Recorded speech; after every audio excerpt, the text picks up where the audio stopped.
Alors bonjour à toutes, bonjour à toutes et à tous, bienvenue sur dailyfx.fr, le Wall Street Insider et le suivi surtout des stratégies proposées ce matin. Je reprends un peu une expression de Sylvain.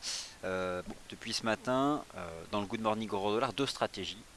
Je vais être bref cet après-midi, on va se concentrer sur le vif du sujet parce qu'il n'y a pas d'actualité fondamentale impactante, hormis bien sûr les commandes à l'industrie aux États-Unis. Dollar américain qui est bien orienté essentiellement à travers l'USD-CHF et l'USD-CAD. Les devises européennes reculent. L'USD-CHF qui a été précurseur de la cassure du support sur le taux de change euro-dollar. C'est souvent le cas lorsque franc et euro s'ajustent. Bien, le franc anticipe souvent parce que la BNS réagit agressivement à ce que fait la Banque Centrale Européenne. L'AUD-USD qui a donc été ce matin sous un bon point de vente proposé par Yoav et qui casse des supports. Le NZD-USD qui casse des supports. Le GBP-USD qui casse un support. Bref, le dollar américain a la main sur le FX, l'once d'or qui casse un support.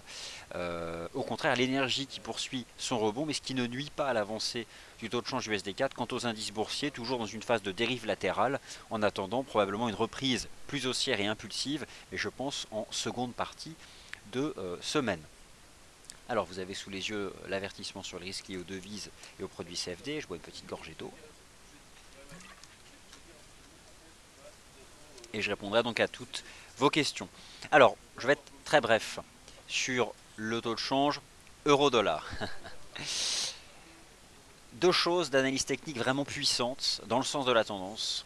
D'une part, la ligne chartiste, forcément. Bon, vous connaissez le principe sur l'euro-dollar. Ce qui, moi, m'intéresse, c'est tous les signaux que donne l'euro-dollar, certes depuis les 1,1450, mais surtout depuis le 22 octobre. Rappelez-vous, c'est le 22 octobre, suite à la conférence de presse de Mario Draghi, je vous refais une nouvelle fois cette histoire, que l'euro-dollar a cassé les 1,11.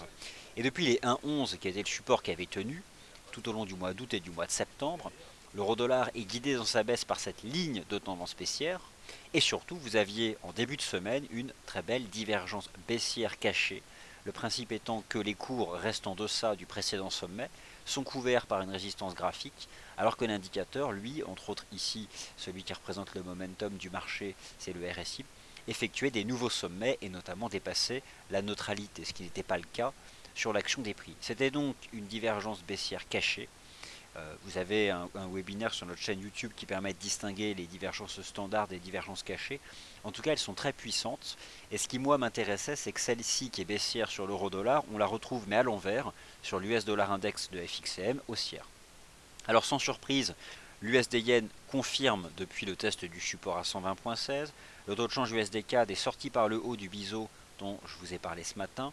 L'USD-CHF a bien rebondi sur le support à 0,9840.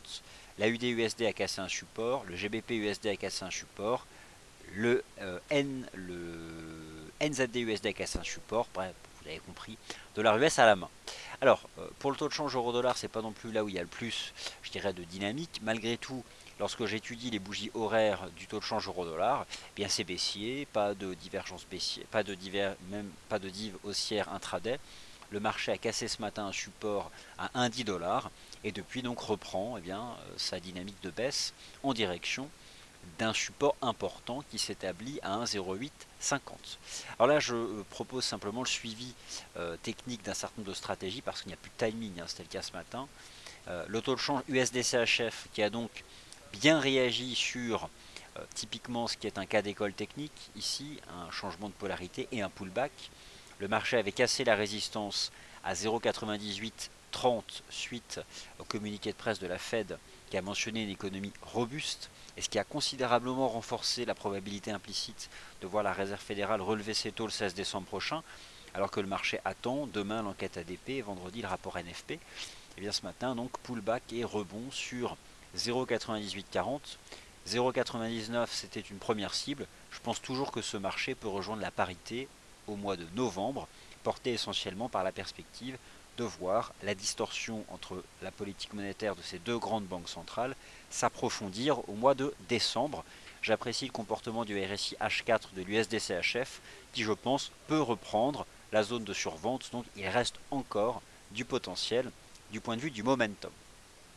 Alors je dirais qu'au fond, l'actif qui a fini de me convaincre au-delà de l'US dollar index, puisqu'il y avait une divergence haussière cachée sur l'US dollar index de FXM, à proximité du support à 12 000 points, Vous avez ici une cassure de la neutralité sur l'indicateur alors que les prix restent au-dessus du précédent creux. C'est exactement le contraire sur le taux de change euro-dollar lorsqu'il y avait cette divergence baissière cachée à la fin du mois d'octobre. Bien, ce qui a fini de me convaincre, c'est le fait que les métaux précieux s'enfoncent. Alors, les métaux précieux s'enfoncent depuis le dernier communiqué de presse de la Fed qui a donné le point de départ d'une vive séquence haussière sur les rendements obligataires aux États-Unis. Le signal de vente a été donné sur le métal jaune à la cassure des 1162 $, suivi d'un pullback. Désormais, le rythme du marché est bien cadré par cette oblique baissière chartiste. Et à l'ouverture de la session américaine, et c'est probablement pour cette raison que vous constatez un regain de volatilité sur les marchés, regain intraday, c'est l'ouverture de la session US et la publication de statistiques US, certes de second rang, mais qui continuent d'alimenter la cote.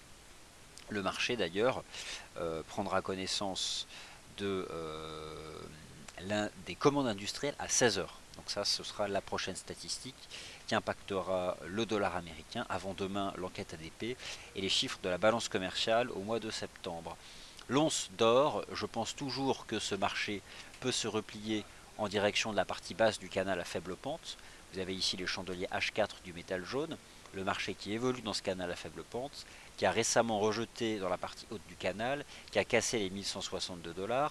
Je zoome, vous avez ici la cassure liée à la Fed, le pullback au point près, vraiment au centime près presque, le rejet, et donc ici cette séquence de baisse, et à l'ouverture de la session US, cassure du support à 1130 $, je vise désormais un retour de l'once d'or en direction des 1110 $. Donc l'euro dollar est baissier, l'USD-CHF est haussier, l'USD CAD est haussier.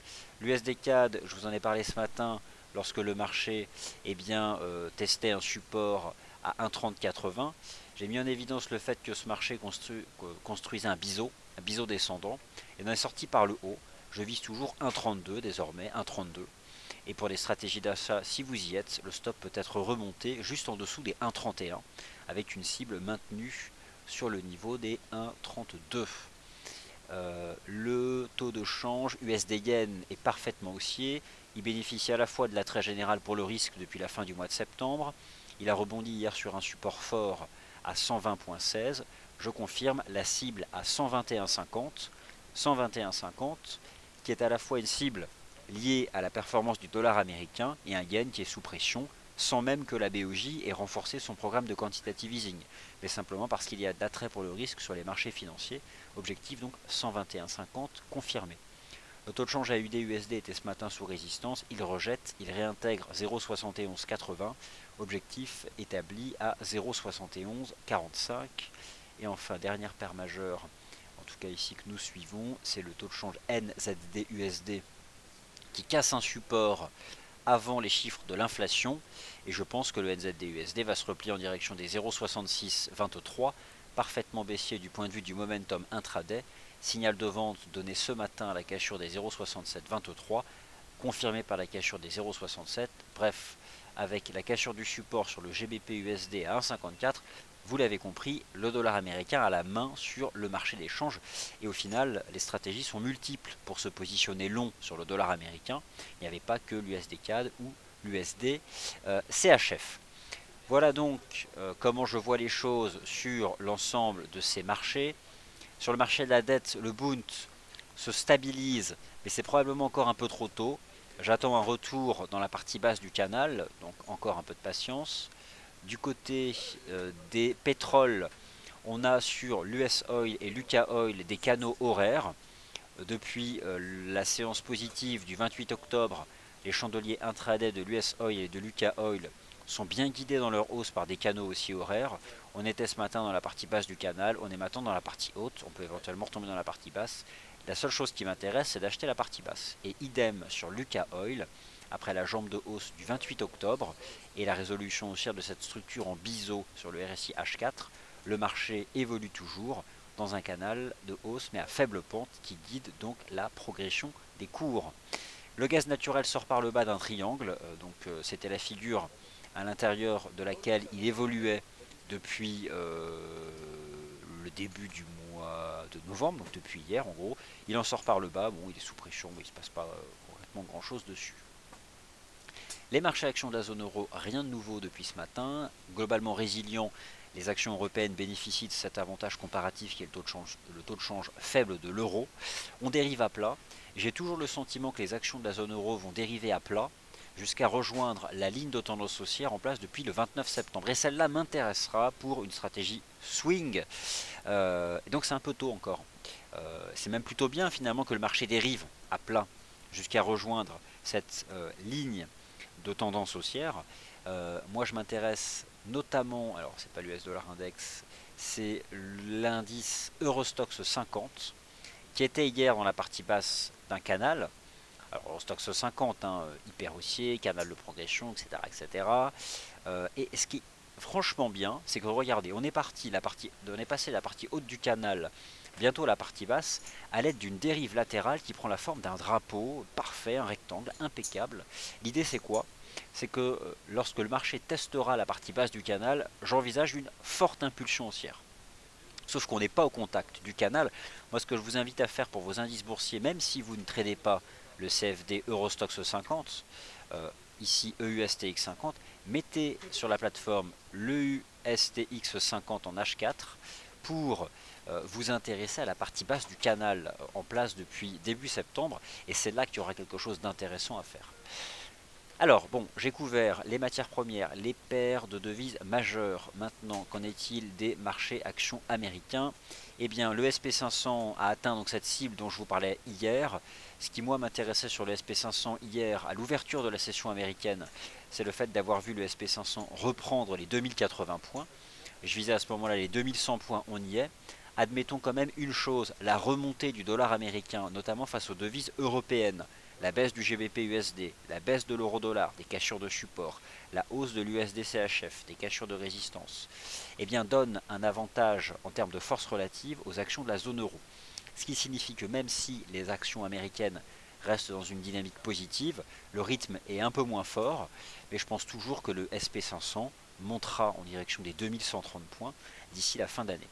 Maintenant, moi, ce qui m'intéresse à court terme, ce sont des lignes de tendance, et notamment donc quelque chose ici qui peut permettre d'attraper le rythme du marché, ici sur l'indice S&P 500, qui est davantage, je pense, maintenant sous résistance, puisqu'hier il était sur support. 2100 points, ça ne se paye pas, mais je pense qu'un SP500 qui viendrait se repositionner dans cette zone où il y a donc cette conjonction de lignes de tendance m'intéressera à nouveau. Lorsque j'étudie d'ailleurs l'indice Dow Jones, est-ce que le Nasdaq 100 a dépassé ses sommets historiques annuels? Ah non, il les travaille toujours. On les travaille toujours, et c'est pas passé, hein, voilà, regardez, hein. Ici vous avez le Nasdaq 100, je vais zoomer sur le Nasdaq 100, vous êtes ici en données horaires, il est sous résistance, hein. Alors on n'achète pas un marché lorsqu'il est sous résistance. La cassure des 4462 points ouvrait la voie donc au ralliement des 4689 points. Maintenant voilà, le marché temporise. On peut éventuellement jeter un œil au dos qui peut éclairer l'analyse technique notamment de l'indice S&P 500. Lui c'est pareil. Moi ce qui m'intéresse énormément sur ce marché, entre autres cette divergence haussière cachée qui était bien établie hier, comme quoi ça marche. Les divergences cachées de momentum sont très efficaces dans le sens de la tendance, c'est ce que vous avez pu observer sur l'euro-dollar à la vente, sur l'US Dollar Index à l'achat et sur les grands indices boursiers américains à l'achat. Ce qui était le cas hier, à l'ouverture de la session américaine. Alors maintenant, au moment où je vous parle, le Dow et le SP sont sous résistance, sont davantage des cibles de prise de bénéfices. Il y a dans l'esprit, cette fois-ci, une contradiction négative de momentum. Je ne parlerai pas de div baissière standard parce que l'indicateur est entre-temps repassé par la neutralité. Mais dans tous les cas, ce marché peut dériver à plat et avoir un moins bon comportement relatif que les marchés européens, eu égard donc au repli du taux de change de l'euro sur le marché des changes. Voilà, bah écoutez, ainsi s'achève mon tour d'horizon, pas l'émission par contre, parce que maintenant je vais répondre à vos questions. Et notamment, donc la première question que je vois, je les prends dans l'ordre. Une question sur l'euro AUD, parfaitement baissier. Alors, quand bien même le taux de change AUD-USD se replie, l'euro AUD est sous pression, essentiellement parce que le taux de change de l'euro est sous pression. Et il a une forte probabilité de l'être davantage, d'une part parce que l'analyse technique de l'euro-dollar, elle est limpide pour moi. J'établis toujours une cible en novembre fixée à 1,0850 $, essentiellement parce que j'ai toujours pensé que tout au long du mois de novembre, le marché allait monter des scénarios sur ce que la Banque Centrale Européenne s'est engagée à annoncer lors de sa prochaine réunion monétaire qui est fixée au 3 novembre. Donc, l'euro AUD c'est baissier, ok, ça l'est depuis la réintégration des 1,54, et je pense donc que ce marché pourrait se replier en direction des 1,5165. Après forcément, l'euro AUD, eh bien, ce n'est pas aussi, je dirais, intéressant que la vente de l'euro-dollar ou encore que la vente de l'AUD USD. Mais je pense que l'euro AUD peut se replier encore davantage. Question sur l'AUD-NZD. Alors, l'AUD-NZD qui est la force relative entre les deux dollars. L'AUD-NZD est en forme. L'étude du momentum représentée ici par l'indicateur technique RSI est sans appel, puisque le marché est donc sorti par le haut de cette compression triangulaire, ce qui donne selon moi du potentiel. Alors aujourd'hui, l'AUD-USD et le NZD-USD reculent, mais le fait de voir le NZD-USD reculer davantage fait que l'AUD-USD progresse. L'AUD-USD en données journalières, il y a eu un piège baissier sous les 1,05, donc après le piège, on se reprend. Et je pense que la UDNZD peut remonter en direction des 1,08.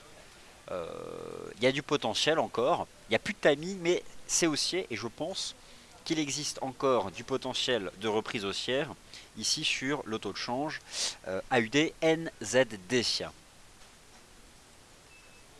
Le copper, écoutez, je jetais un œil au cuivre tout à l'heure. C'est bien finalement la matière première, le métal, sur lequel il ne se passe rien. Vous avez ici un graphique qui superpose l'once d'or, le XAUSD et le copper. Alors le copper c'est un vaste range trading en H4 entre 2,20 et 2,50, on est en plein milieu.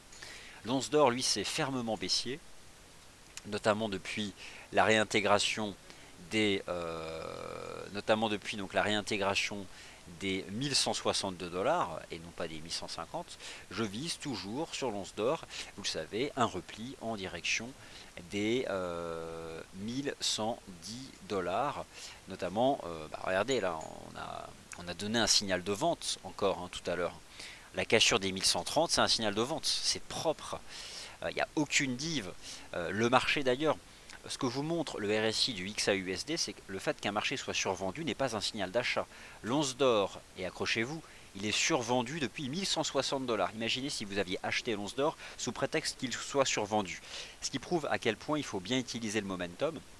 Le surachat n'est pas une condition de short, la survente n'est pas une condition d'achat. Et par contre, ce que je retiens beaucoup, c'est que les divergences cachées sont extrêmement efficaces dans le sens de la tendance. Et c'est ce que a prouvé par exemple le RSI sur l'US dollar index de FXM. Donc l'once d'or c'est short. Alors Cédric, 1,08 sur la UDNZD puisque vous êtes à l'achat. Alors Fifi, le taux de change USD Yen hyper haussier, je vise 121,50 d'ici la fin de semaine. Pourquoi est-ce que je vise 121,50?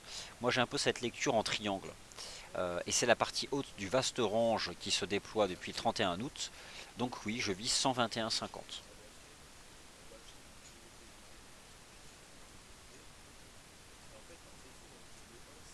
Alors, la qualité technique de la, comment dire, de la salle de trading, j'ai mis nos informaticiens dessus. Ça devrait moins laguer et moins ralentir. Puisque je sais que parfois ça se coupe. Alors, lorsque ça se coupe, simplement recliquez sur Play. Vous recliquez sur Play et ça marche. Mais bientôt, j'ai mis nos équipes techniques dessus, ça va changer.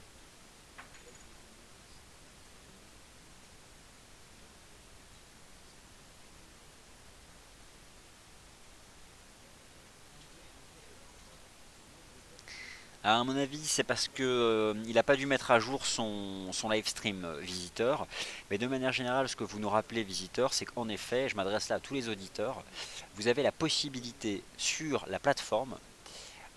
Vous avez donc là l'écran où vous voyez mes graphiques.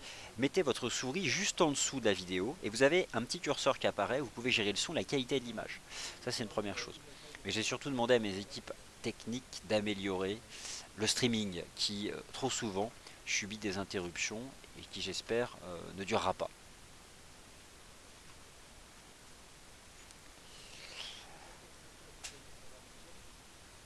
Alors moi j'ai le sentiment en novembre, chers visiteurs, vous connaissez mon objectif, que le CAC 40 rejoindra avant la BCE 5000 points.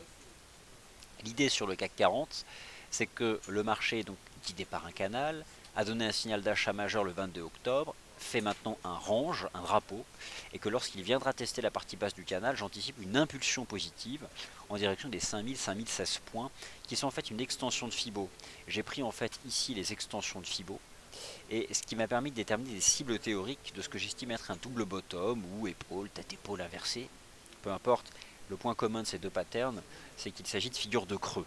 Et je pense que ces figures de creux n'ont pas encore exprimé l'ensemble de leur potentiel haussier. Encore un peu de patience.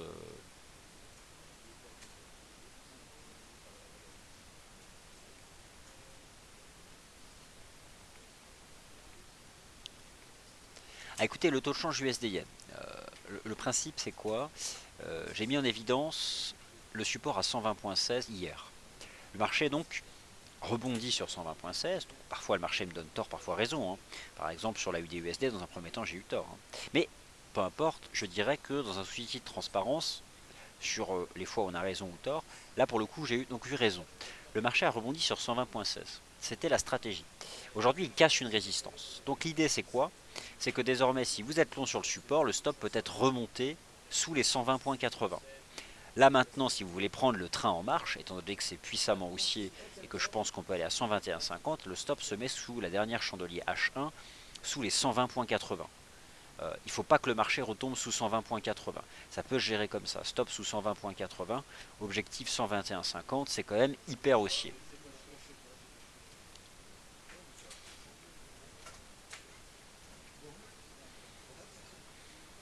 Le DAX, bah écoutez, aujourd'hui il forme un support sur 10 900 points. L'idée c'est quoi? C'est qu'on a cette fameuse ligne de tendance haussière, en fait ce pas de canal hein, qu'on a sur tous les indices DAX, CAC, Eurostock 50. Bon, il est plus fort que les autres, mais c'est pas forcément pour aujourd'hui l'impulsion. En tout cas, c'est vrai qu'on forme un support à 10 900.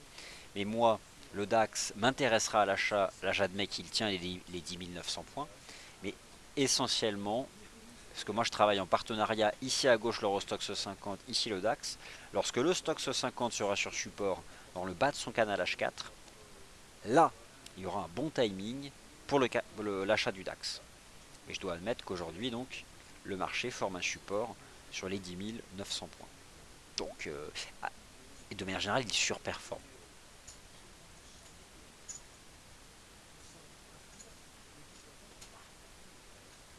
Donc l'euro-dollar continue de s'enfoncer. Et sur l'euro-dollar, il y a un beau canal baissier en données horaires, hein, à peu près aussi propre que celui de l'once d'or, qui peut petit à petit nous ramener en direction des plus bas du 28 octobre dernier. Enfin voilà, c'est baissier quoi. Voilà, bah écoutez, bon, je fais ça de manière synthétique. Je pense avoir brossé un tableau panoramique. J'espère que vous l'avez trouvé assez clair. J'espère que ces émissions continuent de vous plaire. Et je comprends bien le désagrément que peut causer le problème de streaming parfois. Euh, J'espère que ça va s'améliorer. J'ai expliqué le souci à nos équipes informatiques. Et dans tous les cas, la petite astuce, lorsque le streaming coupe, simplement recliquer sur le bouton play et à ce moment-là, ça remarche. Et sinon, si vous souhaitez revoir l'enregistrement, lui, est de parfaite qualité. Hein. C'est pas la qualité, il n'y a pas de bug dans le streaming. Donc généralement, je mets l'émission tout de suite après dans la playlist adaptée sur la chaîne YouTube. Voilà, bah écoutez, ainsi s'achève le Wall Street Insider. Merci d'avoir été attentif. Prochaine émission, étant donné que nous sommes mardi, eh bien, aujourd'hui il n'y a pas de point de marché Ishimoku pendant 2 semaines, puisque notre partenaire est parti en congé. Donc le prochain point de marché aura lieu à 17h30 pour la closing bell. Merci à tous.